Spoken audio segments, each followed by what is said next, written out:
Hello again, guys. Sam here from the timeline, back again for Free Agent Week Day 4.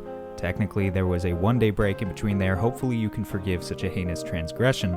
Anyway, today we're covering our first guard, and it's a guy who I've had an appreciation for a while because of the way he embraces being an outlier. Let's talk about the 6-year veteran point guard, TJ McConnell.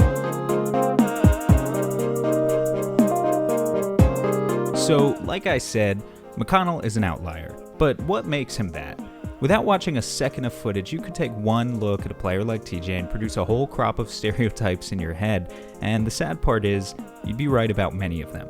McConnell is the undersized, scrappy, pass-first point guard, but it's one thing to be scrappy.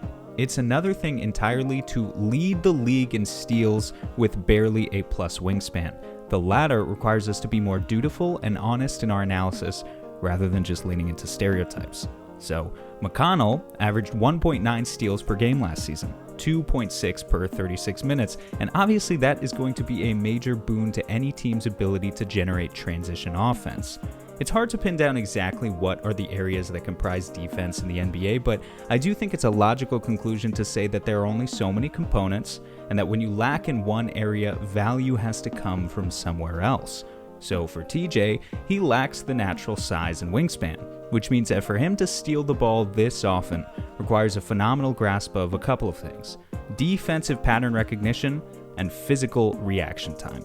Pattern recognition is the more intangible, the schematic understanding of where an offense wants to go before they even get there, but it's theoretical knowledge, whereas reaction time is obviously physical. That's just how fast are those neurons firing in a way that's actionable to the rest of your body.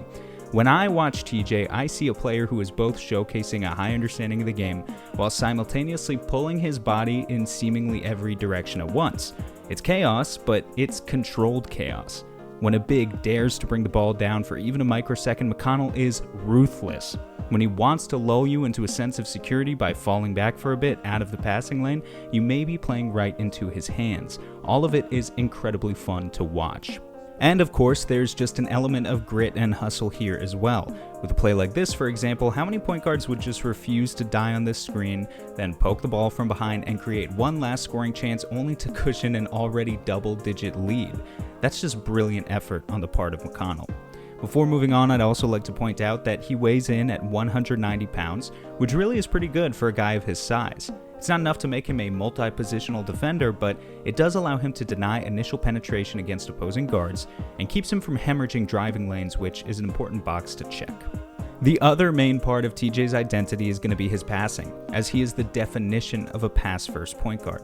McConnell passed out of 55% of his drives to the rim this season, putting him near the very top of the league in that stat, close to guys like Ricky Rubio and Kyle Lowry for some context. He also sports a tremendous assist-to-turnover ratio of 3.37, further showcasing his playmaking talent. My main takeaway here isn't that TJ is elite with his driving gravity or his space creation, but more so that he just works tight windows impeccably well. He patrols the baseline and keeps his dribble alive constantly. If you give him a good cutter, he will create amazing synergy with that player. Just ask Doug McDermott, who he connected with more times than any other Pacer last season. Overall, only good things to say here. While TJ is a pass-first player, it also needs to be said that he has a totally awesome mid-range game. And here's another unique thing about McConnell. He has to be one of the only players I've ever seen who might be better at driving baseline than he is at using the middle of the floor. Typically, NBA defenses will often do what's called icing the pick and roll, which is forcing a ball handler away from the middle of the floor and towards the baseline where they have less efficient shots to work with and fewer passing angles. That's what the math says in general, but McConnell has successfully done something amazing. He's changed the math in these situations. McConnell shot 57% on all baseline mid-range jumpers this year, which is staggeringly good. While his ability to finish at the rim itself is only average, the fact that he can stop on a dime and hit these wacky-looking shots has helped his game enormously from seeming too one-dimensional. McConnell's baseline game is so good that the Pacers frequently run a type of pitch play designed to get him moving in that direction, and it works. It works very often. And when defense is over help on the shot, guess what happens? The passing lane is also right there. The knock on TJ is obvious because it's been the same for 6 years. He's a relative non-shooter for his position. Naysayers will argue that McConnell doesn't have much value in the playoffs if he can't at least force defenses to respect his outside shot. Right now, he's a career 33% shooter, but on limited attempts. And I can't say that I have a great counterpoint. If he wants to dismiss that reputation, some elements of his game simply have to modernize. I won't deny it.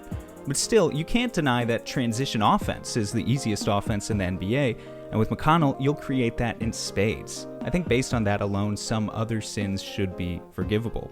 I think TJ is getting someone's mid-level exception. Whether it's the full one or the taxpayer one remains to be seen. As always, let me know your thoughts on both value and fit in the comments section below. If you like this video, please like it, share it, and subscribe to the channel for even more free agent content on the way. Still a few more to go. So until then, peace out.